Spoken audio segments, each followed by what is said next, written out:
Հաշվառնելով բարբերաբար արվող գրառումները, խնդրում եմ ասեք կապ տեսնում եք, հրահանգված է քաղաքական պատվերը, ինչ է, շոու է։ Իրականում այսօր խորհրդարանում եղած լրագրողները շատ ուշադիր պետք է լինեն։ Ամբողջ օրը Նիկոլ Փաշինյանը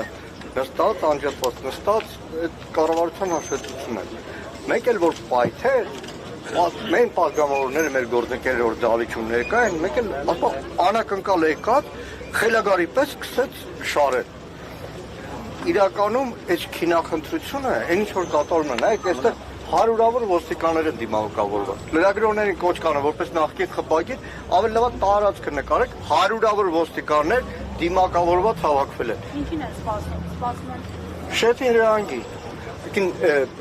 Վաղը պատրաստում ենք ազգային ժողովի հետ հաշվետվության ժամանակ ներքին գործերի նախարարին օրինակ ասել, որ իր կարմիր բերետավոր այդ անասունները, մարդ ծեծողները, ձեր գործընկերների ծեծողները, բայց շաբաթ ավելի շուտ եկավ, քան ուրբաթը։ Ինչ կատարվեց։ Նիկոլ Փաշինյանը մի պահ ստատուս գրեց, մի պահ կանչեց իր խմբակցության ղեկավարին, հանձնարարեց սկսեք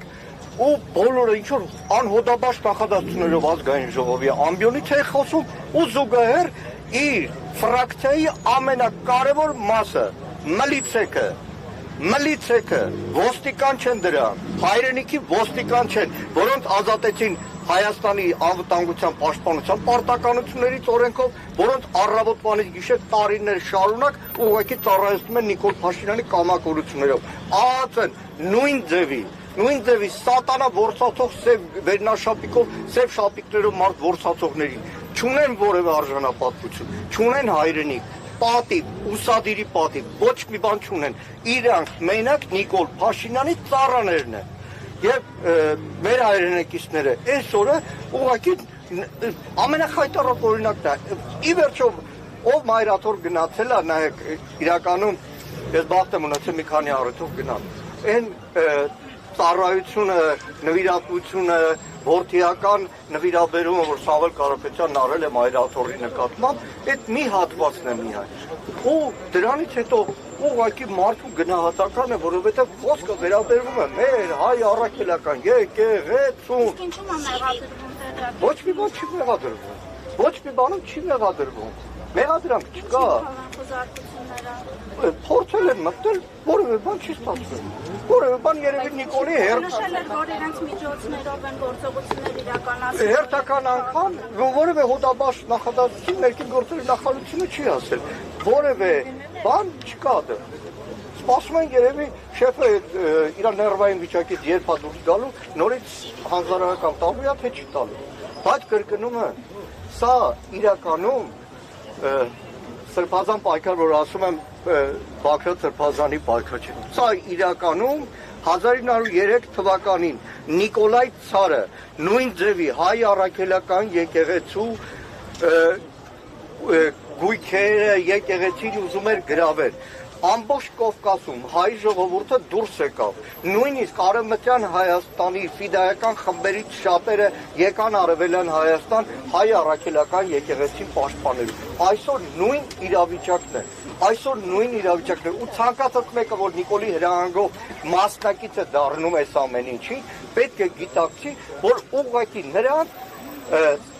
փչացնում են, նրանց տրաֆիկի զոհ է սարքում։ Նրանց ծերունները հետո գլուխները կախեն ցանկացած հայ առաքելական եկեղեցու մոտից անցնելու։ Եկեղեցու ծառան է։ Մարդ որ իր ամբողջ գիտակից կյանքը այո գործարարությամբ է զբաղվել, բայց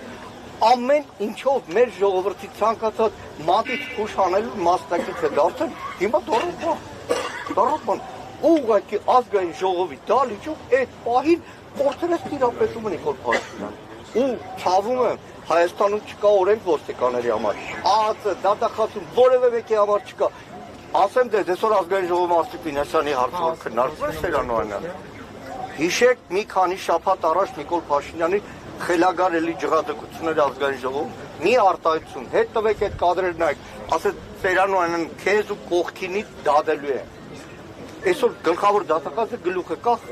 Վիշինսկու իգական սերի տեսակի նման պատրաստում է գալ ազգային ժողով։ Ոմանք է, բայց դեռ ստացվում է, սպառնում է ու կատարում է, սպառնում է, կատարում է։ Կա ելք, ո՞րն է։ Ելքը դիմադրությունն է։ Ամեն դեպքում Այսօր որ սպասում բոլորը են նաև այսօր էսպեր հայրենակիցները որ այստեղ ներկա են, մենք բոլորս ներկա ենք, արդեն դիմադրություն։ Շնորհակալ եմ։